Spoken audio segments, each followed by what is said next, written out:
Hai pelajar-pelajar, apa kabar? Saya Cikgu Harry dari WKN Academic dan juga Training Center. Hari ini kita akan fokuskan bagaimana berlakunya ataupun berakhir Perang Dunia Kedua di Eropah. Sebelum itu, mari kita buat satu revisi pantas tentang faktor-faktor Perang Dunia Kedua.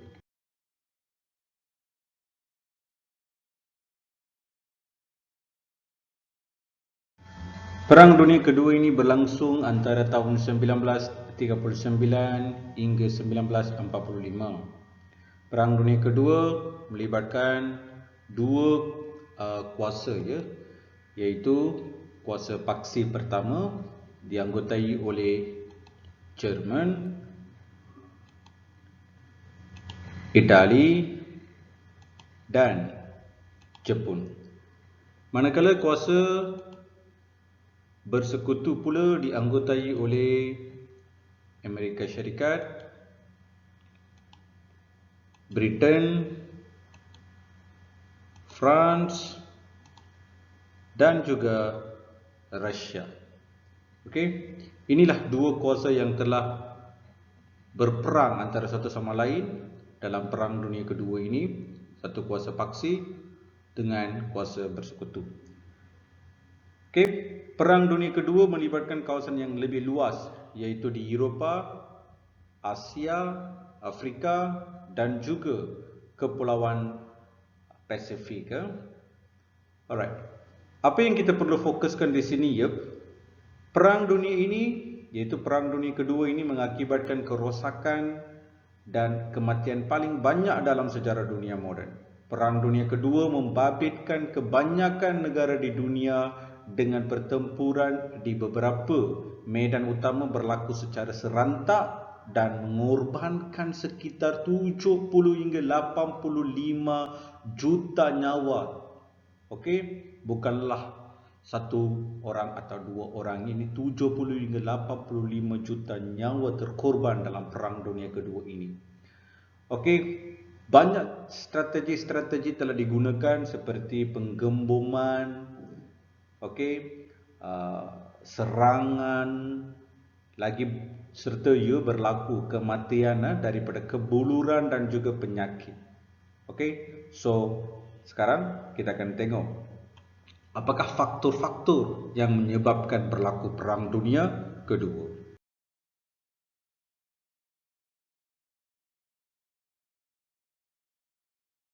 Okey, faktor-faktor Perang Dunia Kedua adalah satu, perjanjian Versailles yang berat sebelah ataupun kita boleh panggil ketidakpuasan hati terhadap perjanjian Versailles.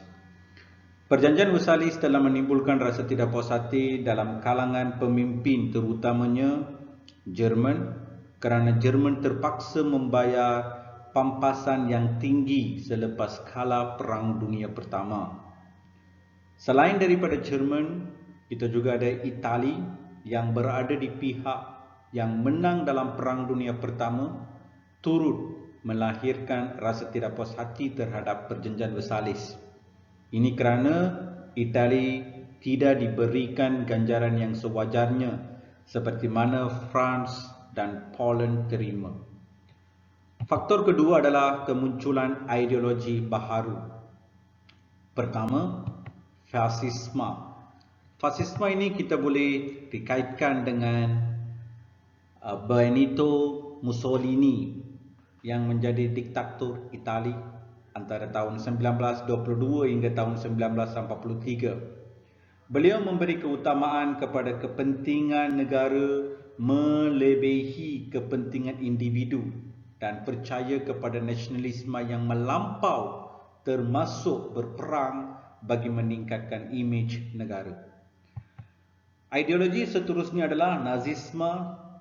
Ia dikaitkan dengan Adolf Hitler sebagai Chancellor ataupun Perdana Menteri pada tahun 1933, mengutamakan kepentingan negara menggabungkan bangsa Jerman. Hitler ataupun Nazisme mempunyai tentera peribadi, telah mengetepikan perlembagaan dengan menumpaskan semua tentangan dalam negeri dan melantik dirinya, iaitu Hitler melantik dirinya sebagai diktator Jerman sehingga tahun 1945. Dan Hitler langsung tidak peduli dengan perjanjian Versailles di mana beliau telah mengetepikan, mengetepikan perjanjian Versailles. Seterusnya, perjanjian seterusnya adalah, faktor seterusnya adalah kegagalan Liga Bangsa. Okey. Liga Bangsa gagal menguatkuasakan perjanjian pelucutan senjata. Dua, gagal mengalang kuasa besar daripada melakukan pencerobohan, dan gagal menjamin kesejahteraan dunia. So inilah tiga faktor yang paling utama sekali. Satu, perjanjian Versailles. Dua, kemunculan ideologi baharu. Dan tiga, kegagalan Liga Bangsa di mana berlaku atau tercetus Perang Dunia Kedua pada tahun 1939.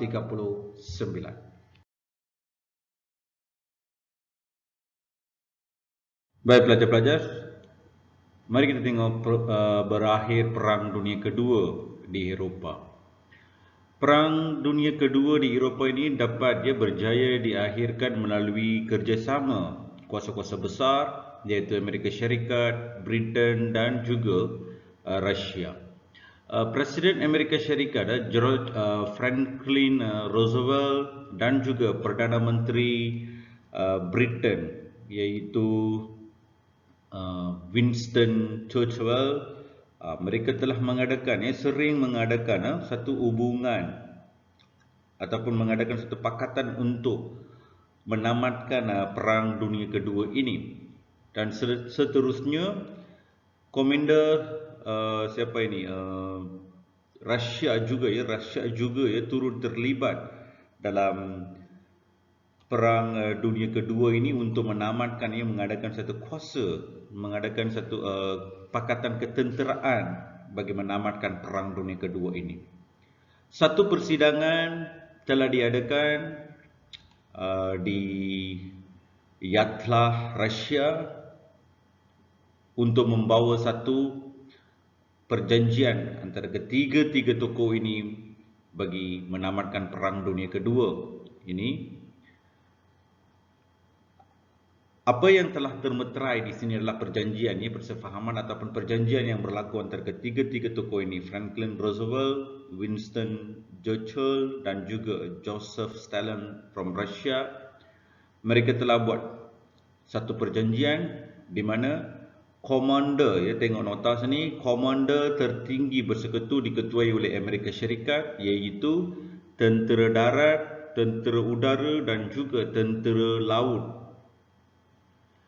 Dan inilah satu persamaan, satu perfahaman yang telah dibuat oleh tiga tokoh. Dan selepas kerjasama kuasa besar, berlakulah beberapa serangan-serangan yang strategik terhadap Jerman.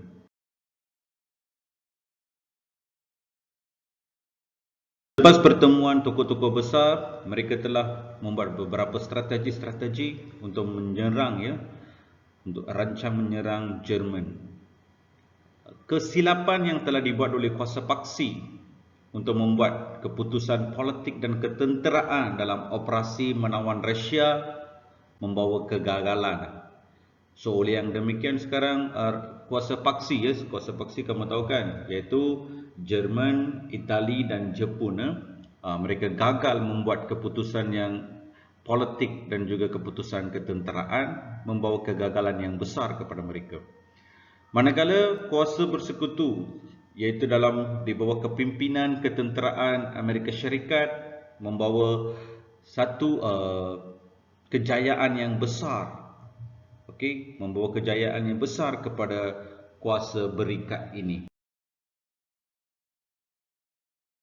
Kegagalan operasi menawan Rusia. Serangan terhadap Rusia berjalan lancar pada peringkat awal. Walau bagaimanapun, Jerman kehilangan banyak nyawa tenteranya apabila perang melewati dua musim sejuk di Rusia. Tempoh perang yang panjang ini menyebabkan tentera Jerman kehabisan peluru, minyak dan makanan yang akhirnya melemahkan semangat tenteranya. Di sini kita boleh faham bahawa banyak makanan-makanan hilang, tidak cukup bahan-bahan makanan, tidak cukup peluru, dan bagaimana mereka nak meneruskan perjuangan mereka di sini.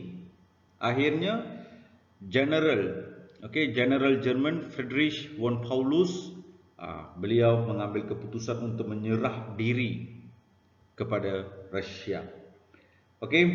Paulus menyerah diri di Stalingrad, Stalingrad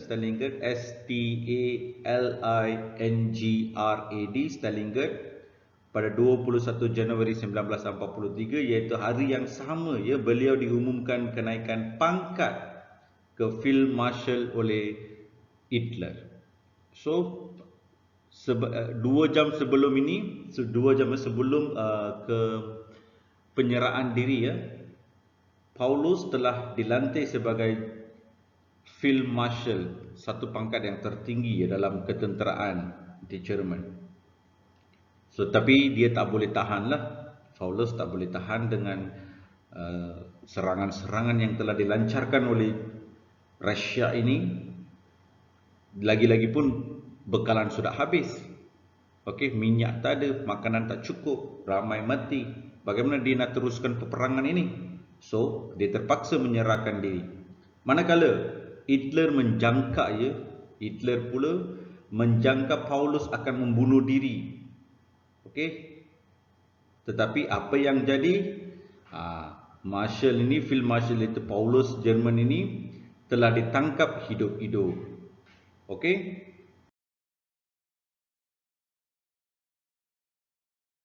Melalui operasi yang diberikan nama kod D-Day, tentera bersekutu berjaya mendarat di Normandy, Perancis pada Selasa 6 Jun 1944. Tentera bersekutu berjaya memperdayakan tentera Jerman dengan menyebarkan maklumat yang meyakinkan tentera Jerman bahawa pendaratan tentera bersekutu akan berlaku di Calais, bukannya di Normandy. Operasi ini merupakan penyerbuan melalui laut terbesar dalam sejarah.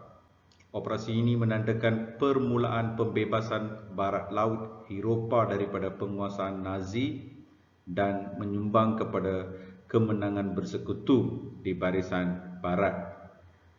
Kejayaan tersebut, iaitu pendaratan mereka meningkatkan semangat tentera bersekutu dan menjadi titik tolak kepada kejayaan membebaskan Perancis dan negara Eropah Barat daripada penaklukan Jerman. Perancangan operasi ini bermula pada tahun 1943. Sebelum penyerbuan itu, pihak bersekutu menjalankan muslihat tentera yang besar dan diberi nama kod Operasi Bodyguard untuk mengelirukan pihak Jerman tentang tarikh dan lokasi utama pendaratan bersekutu tersebut. Dan akhirnya kematian Hitler mengubah landscape perang di Eropah. So sekarang kita akan kenali siapa itu Hitler.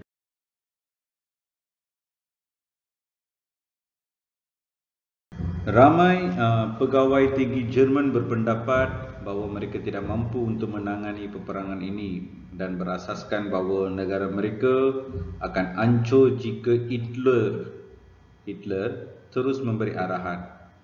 Rancangan membunuh diktator Nazi Jerman iaitu Hitler telah diusahakan dan mendapat tarikan, namun tidak percaya. Akhirnya Hitler menyadari bahawa Nazi Jerman dan anggota Pakatan Axis akan tewas di dalam perang ini.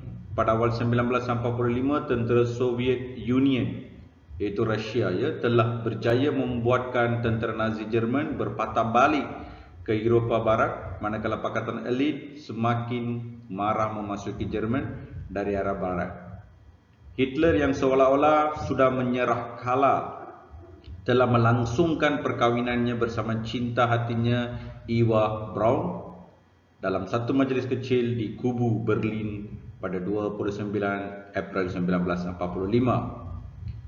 Bimbang akan dirinya ditangkap oleh tentera musuh, Hitler dan isterinya Yvonne Braun membuat keputusan untuk membunuh diri sehari selepas hari perkahwinan mereka, selepas mengetahui bahawa diktator Itali Benito Mussolini telah dibunuh.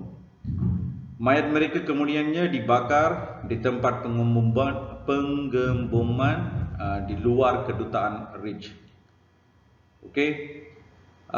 Penguasaan diktator oleh Adolf Hitler menarajawi Nazi Jerman dan agenda politiknya telah mencetuskan perang yang telah mengubah sejarah dunia dan menghancurkan dan menjadikan Eropah Utara dan Eropah Tengah, termasuk menjadikan Jerman sebagai negara miskin. Dasar-dasar dan impiannya telah menyebabkan kesengsaraan kepada manusia dalam jumlah yang tidak pernah berlaku sebelum ini, yang telah mengorbankan berpuluh juta nyawa, termasuklah lebih daripada 20 juta di Rusia dan 60 juta Yahudi di Eropah. Okey, so di sini kita nampak kematian Hitler membawa penamatan perang di Eropah. Okey. Mari kita tengok strategi yang telah digunakan ya semasa pendaratan Normandy. Baik pelajar-pelajar, inilah peta pendaratan tentera bersekutu di Normandy, Perancis. Dalam buku teks pun kamu boleh nampak peta ini. So pada awalnya Germany telah pun bersiap sedia ataupun Germany menganggap ya, mereka menganggap bahawa tentera bersekutu ini akan mendarat di Calais. Tengok warna kuning ini di Calais. Di sinilah mereka akan mendarat. Itulah anggapan Jerman. Tetapi tentera bersekutu telah ubah strategi mereka. Mereka telah mendarat di Normandy, Perancis. Jadi mereka telah menggunakan ya dua cara. Satu, mereka mendarat melalui laut, dari laut ke Normandy, dan juga ya menggunakan pendaratan tentera udara. Dan dari sinilah mereka mula masuk ke Jerman dan memberi serangan terhadap Jerman. So ini adalah satu strategi yang bijak. Akhirnya Jerman dapat dikalahkan melalui operasi D-Day ini. Kejayaan dalam perang di Eropah membolehkan tentera bersekutu memberikan perhatian kepada peperangan di Asia Pasifik dalam usaha menghadapi kemarahan tentera Jepun. So setakat ini kita sudah tengok ya di mana berlaku peperangan yang di Eropah. Okey, kuasa-kuasa barat ini fokuskan mereka nak mempertahankan negara mereka, negara masing-masing. Dan sekarang selepas tamatnya perang dunia di Eropah, tentera bersekutu ini mereka mula berfokus terhadap di tanah Asia Pasifik, di mana negara kita sendiri telah pun dikuasai oleh tentera Jepun.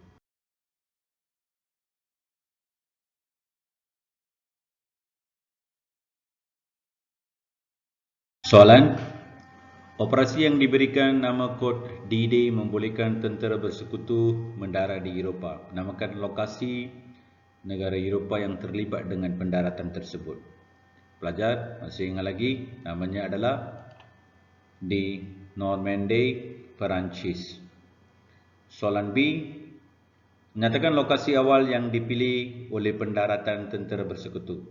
Baru tadi juga jelaskan pendaratan awal, pendaratan lokasi awal. Okey, iaitu di Calais, Perancis.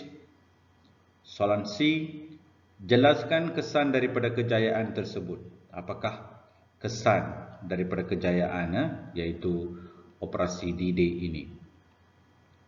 Jawapan, Kejayaan tersebut meningkatkan semangat tentera bersekutu dan menjadi titik tolak kepada kejayaan membebaskan Perancis dan Eropah Barat daripada penaklukan Jerman. Okey, saya faham, saya harap kamu semua faham ya apa yang kita telah buat, telah cuba ajar ya. Mari kita tengok.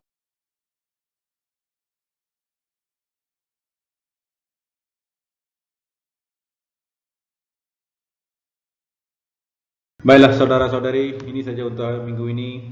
Kita akan teruskan episod ini akan terus dengan perjuangan rakyat menentang penduduk tempatan. Bagaimana mereka menentang penduduk tempatan, menentang Jepun. Kita akan terus pada minggu depan. Alright, saya harap anda semua akan manfaat dengan penjelasan dan juga ya penerangan yang telah cuba buat tadi ya. Itu saja. Terima kasih.